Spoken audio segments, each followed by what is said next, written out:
Hey friends, welcome.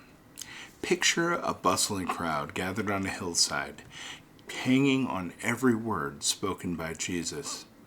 Jesus was obviously a teacher whose wisdom resonated with both the simple shepherd and the most learned scholar. And in his famous Sermon on the Mount, Jesus shared a profound truth. Don't let your right hand know what your left hand is doing. Now, to the people of that time, this statement seemed paradoxical, yet it held a radical challenge. How to live a life marked by humility, sincerity, and selflessness. And this teaching calls us to examine the motives behind our actions and to shift our focus from external recognition to a deep inner sense of purpose. So today, let's unpack what Jesus meant and explore how this timeless lesson can inspire us to live with authentic kindness and integrity. You ready? This is going to be beautiful. So, Jesus began by addressing how people often seek attention for their good deeds. He challenged us to give in a way that even our right hand wouldn't know what our left hand is doing. And this poetic imagery emphasizes the importance of discretion in our generosity. Acts of kindness lose their purity when performed for the purpose of being seen and praised. True generosity comes from a heart that is focused solely on the needs of others and not on how the giver might appear. So think of it this way. Imagine seeing someone struggling to afford their groceries. You quietly hand the cashier money to cover the bill, and then you walk away before the person even notices what you've done. You don't linger to hear their thanks or look for acknowledgement, because this act of selfless giving reflects the spirit of Jesus' teaching, helping others with no strings attached. Pay a little more than the bill. Let the person keep the change. Walk away. Because it's in these moments when no one is watching that our generosity truly becomes meaningful.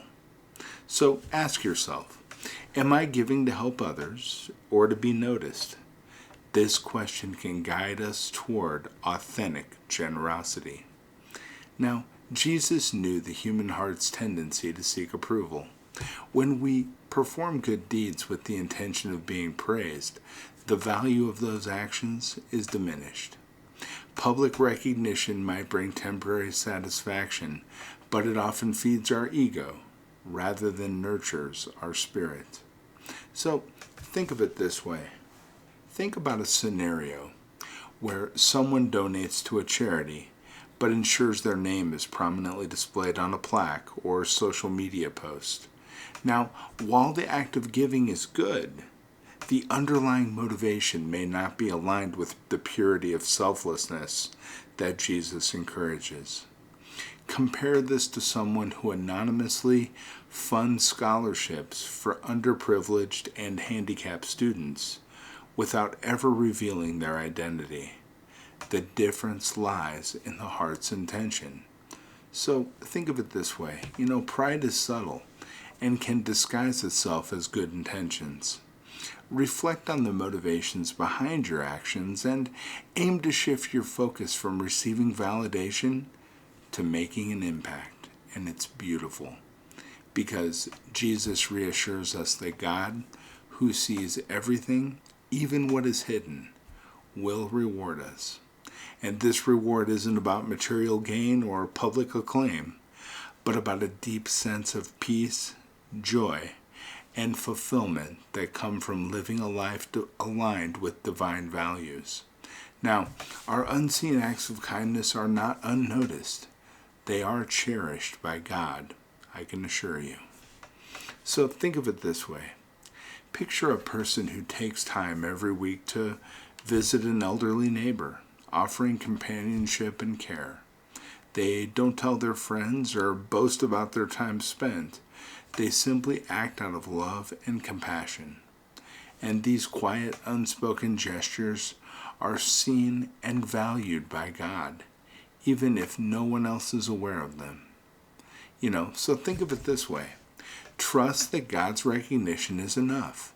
When you act out of love and humility, you align yourself with a higher purpose that transcends earthly rewards.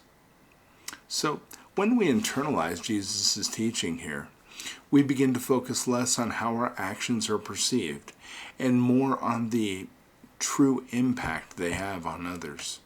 This mindset transforms our lives.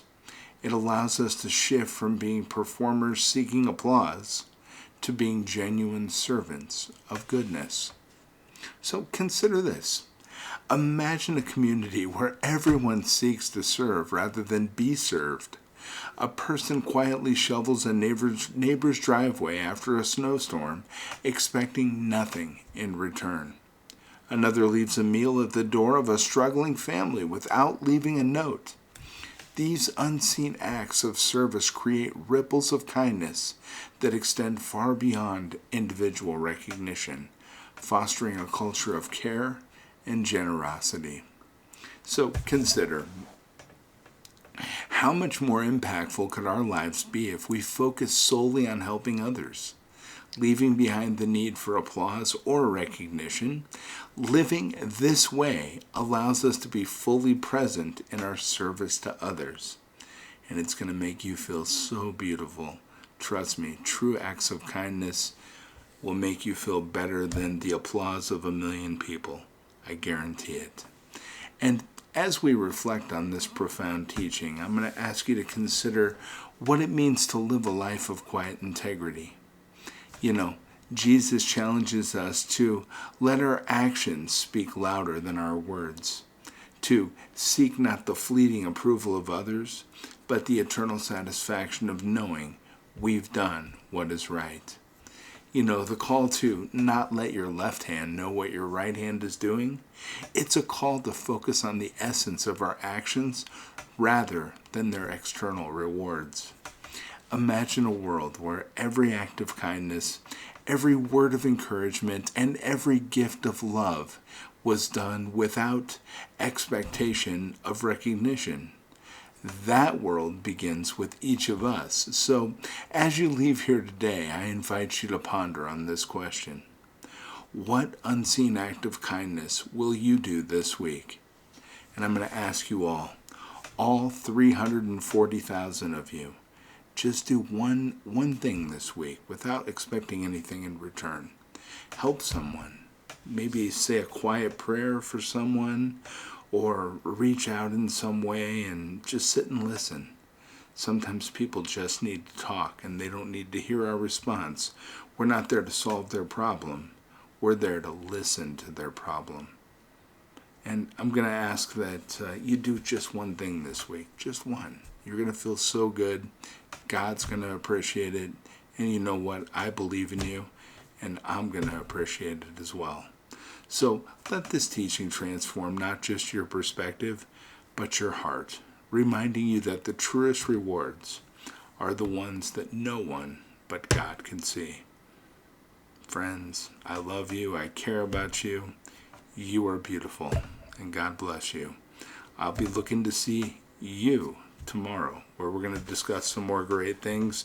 Remember, we're also going through the New Testament of the Holy Bible, chapter by chapter. That's a playlist on the channel. And today we'll be discussing 1 Corinthians chapter 5. But every chapter of everything before 1 Corinthians chapter 5 has a video, an explanation, and it was done with love and compassion and empathy. And I hope that you enjoy each of them. And I'll look forward to seeing you tomorrow. Take care, friends. Bye.